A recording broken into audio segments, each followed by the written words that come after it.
Welcome to today's news wrap up. Let's dive right into the top stories making headlines today. A Satanist group has placed a plaque in the Minnesota state capitol to express gratitude to Governor Tim Walz for his support. Wow, this is the Democrat Party in a nutshell, a bunch of Satanists. But this follows a previous controversy where the group set up a holiday display in the Capitol, citing the state's requirement for religious neutrality.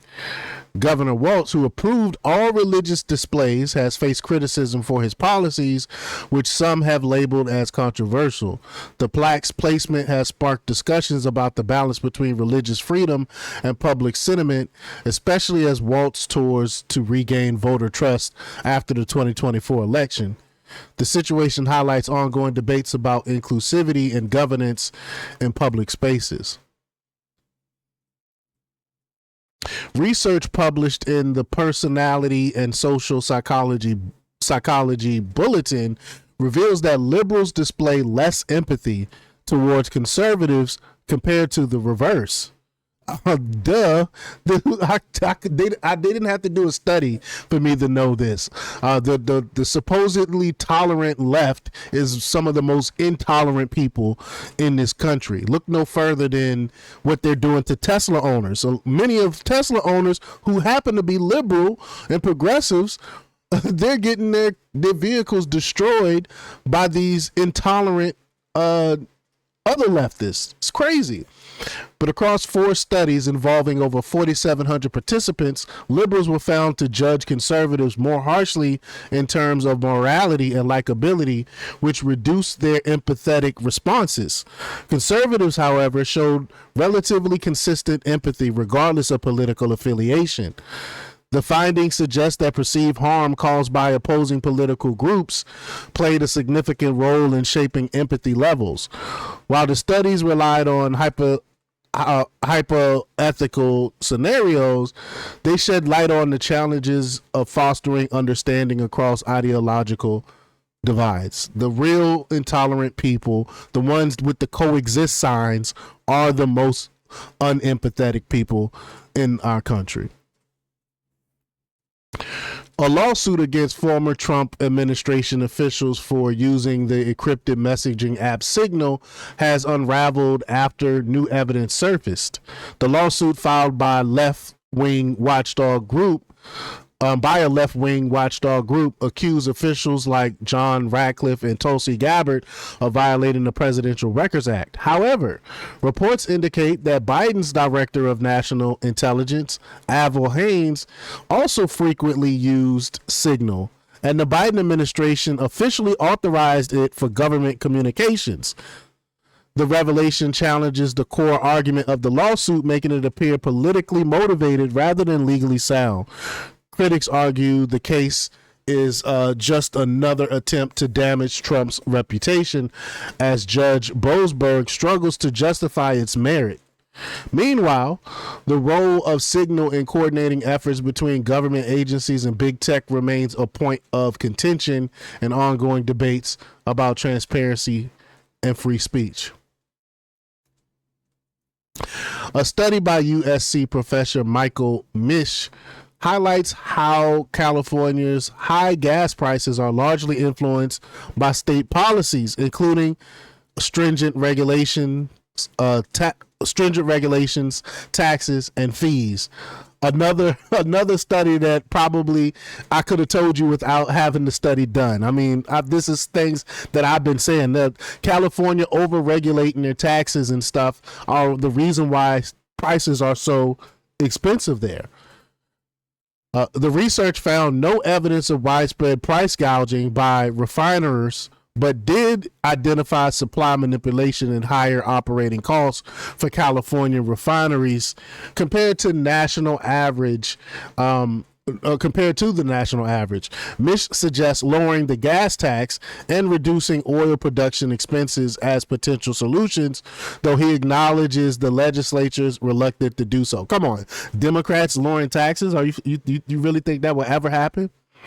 Governor Gavin Newsom defends his administration's effort to tackle rising prices, citing measures like the gas price gouging law and increased industry transparency. Again, the study showed that there was no price gouging. So what are they talking about here?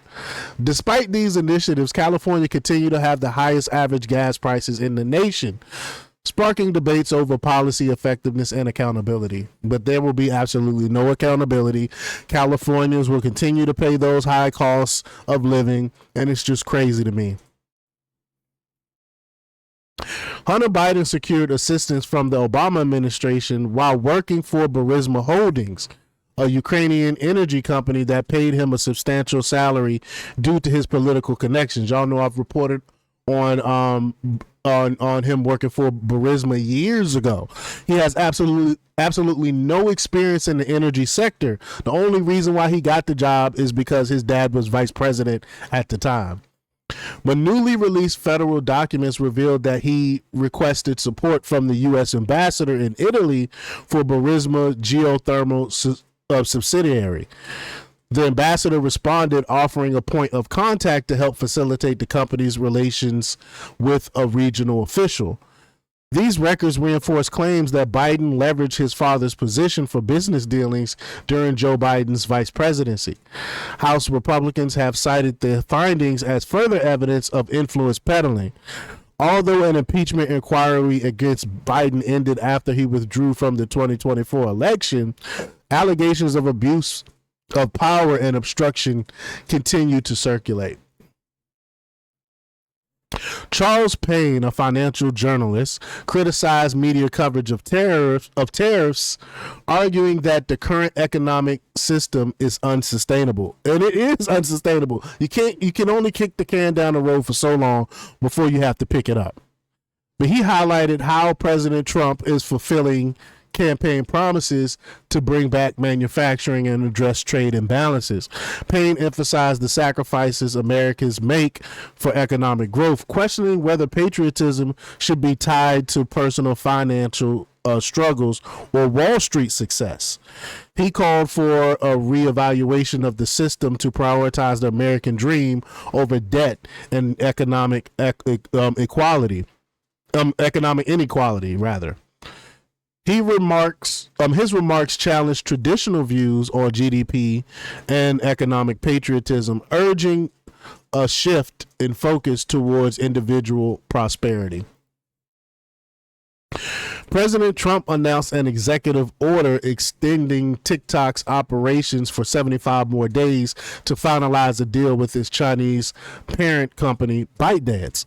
He emphasized that negotiations were progressing but required additional approval before completion. A previous law mandated ByteDance to sell its stake or face a ban, leading to lawsuits from the company and users on free speech grounds. The Supreme Court ruled that the law did not violate free speech, allowing the ban to proceed earlier in 2025. Trump initially postponed the ban and engaged with U.S.-based companies to facilitate a purchase. The extension comes amid broader trade discussions with China imposing a retaliatory 34% tariff on American imports following Trump's recent tariff policies. House committees have launched investigations into ActBlue over its donor verification practices, revealing that the platform relaxed its fraud prevention measures. Changes to verification rules allowed more foreign contributions and fraudulent donations to bypass detection. The committee's report criticized ActBlue's oversight, pointing out that its fraud prevention system failed to address large-scale fraudulent campaigns. Internal documents showed that foreign donations came from countries like Brazil, India, Iraq, and Saudi Arabia, raising concerns about election integrity. ActBlue admitted to receiving nearly 1,900 phony donations over 2 years, but lawmakers suspect the issue is far more widespread, with Democrats raising nearly $2 billion through the platform. Critics argue that the leniency in donor rules may have impacted key presidential campaigns. Ridiculous stuff. Lastly, Klaus Schwab, founder of the World Economic Forum, has announced plans to step down as chairman following allegations of sexual harassment, racism, and misogyny by several employees. Now, these are the ones that want us to eat the bugs. These are the people that claim they know better than us. And Klaus Schwab, I told y'all he's a James Bond villain. He's been they're saying that he's a racist, which duh, he's a misogynist. Most of these elites are these things, but they feign like they aren't, and they give money to these causes, and they'd be one of the most purveyors of these things. But the WEF confirmed that Schwab will remain in his role until his successor is appointed, with the transition expecting to conclude by January 2027. Why 2 years? Why does it take so long for him to step down? 2 years? Is his role really that important? Is the World Economic Forum really that important? But reports indicate that Schwab's decision comes amid broader turmoil, including an investigation into the organization's workplace culture and challenges to his globalist agenda under President Trump's administration. Schwab previously stated his intention to hand over executive duties in 2025, delegating responsibilities to a team led by WEF President Borge Brende.